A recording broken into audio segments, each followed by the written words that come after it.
A Chair for My Mother by Vera B. Williams. My mother works as a waitress in the Blue Tile Diner. After school, sometimes I go to meet her there. Then her boss, Josephine, gives me a job too. I wash the salts and peppers and fill the ketchups. One time I peeled all the onions for the onion soup. When I finish, Josephine says, "Good work, honey," and pays me. And every time I put half of my money into the jar. It takes a long time to fill a jar this big. Every day when my mother comes home from work, I take down the jar. My mama empties all her change from tips out of her purse for me to count. Then we push all of the coins into the jar. Sometimes my mama is laughing when she comes home from work. Sometimes she's so tired she falls asleep while I count the money out into piles. Some days she has lots of tips. Some days she has only a little. Then she looks worried. But each evening, every single shiny coin goes into the jar. We sit in the kitchen to count the tips. Usually, Grandma sits with us too. While we count, she likes to hum. She often has money in her old leather wallet for us. Whenever she gets a good bargain on tomatoes or bananas or something she buys, she puts by the savings and they go into the jar. When we can't get a single other coin into the jar, we are going to take out all the money and go buy a chair. Yes, a chair. A wonderful, beautiful, fat, soft armchair. We will get one covered in velvet with roses all over it. We are going to get the best chair in the whole world. That is because our old chair burned up. There was a big fire in our other house. All our chairs burned. So did our sofa, and so did everything else. That wasn't such a long time ago. My mother and I were coming home from buying new shoes. I had new sandals, and she had new pumps. We were walking to our house from the bus. We were looking at everyone's tulips. She was saying she liked red tulips, and I was saying I liked yellow ones. Then we came to our block. Right outside our house stood two big fire engines.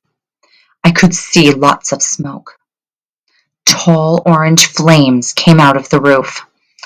All the neighbors stood in a bunch across the street. Mama grabbed my hand, and we ran. My Uncle Sandy saw us and ran to us. Mama yelled, "Where's Mother?" I yelled, "Where's my grandma?"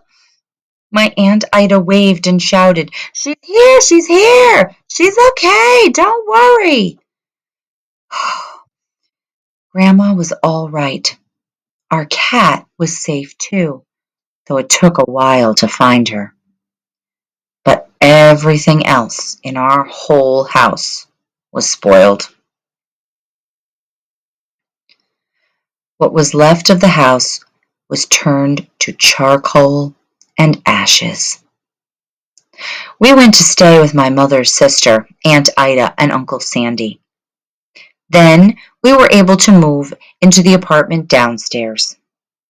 We painted the walls yellow. The floors were all shiny, but the rooms were empty. The first day we moved in, the neighbors brought pizza and cake and ice cream. They brought lots of other things too. The family across the street brought a table and 3 kitchen chairs. The very old man next door gave us a bed from when his children were little. My other grandpa brought us his beautiful rug. My mother's other sister, Sally, had made us red and white curtains. Mama's boss, Josephine, brought pots and pans, silverware, and dishes. My cousin brought me her own stuffed bear. Everyone clapped when my grandma made a speech. "You are all the kindest people," she said, "and we thank you very, very much. It's lucky we're young and can start all over."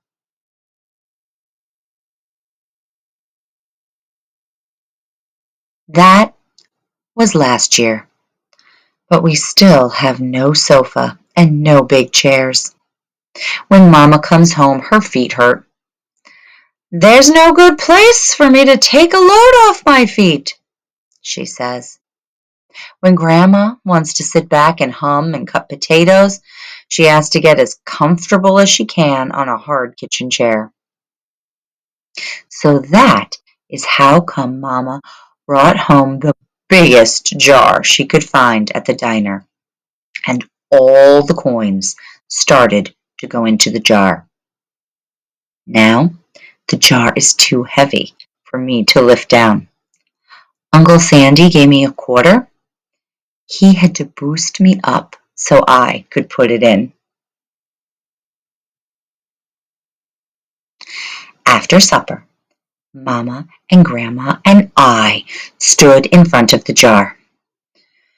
"Well, I never would have believed it, but I guess it's full," Mama said. My mother brought home little paper wrappers for the nickels and dimes and the quarters. I counted them all out and wrapped them all up. On my Mother's Day off, we took all the coins to the bank. The bank exchanged them for $10 bills. Then we took the bus downtown to shop for our chair. We shopped through 4 furniture stores. We tried out big chairs and smaller ones, high chairs and low chairs, soft chairs and harder ones. Grandma said she felt like Goldilocks in the 3 Bears, trying out all the chairs. Finally, we found the chair we were all dreaming of, and the money in the jar was enough to pay for it. We called Aunt Ida and Uncle Sandy. They came right down in their pickup truck to drive the chair home for us. They knew we couldn't wait for it to be delivered. I tried out our chair in the back of the truck. Mama wouldn't let me sit there while we drove, but they let me sit in it while they carried it up to the door. We set the chair right beside the window with the red and white curtains.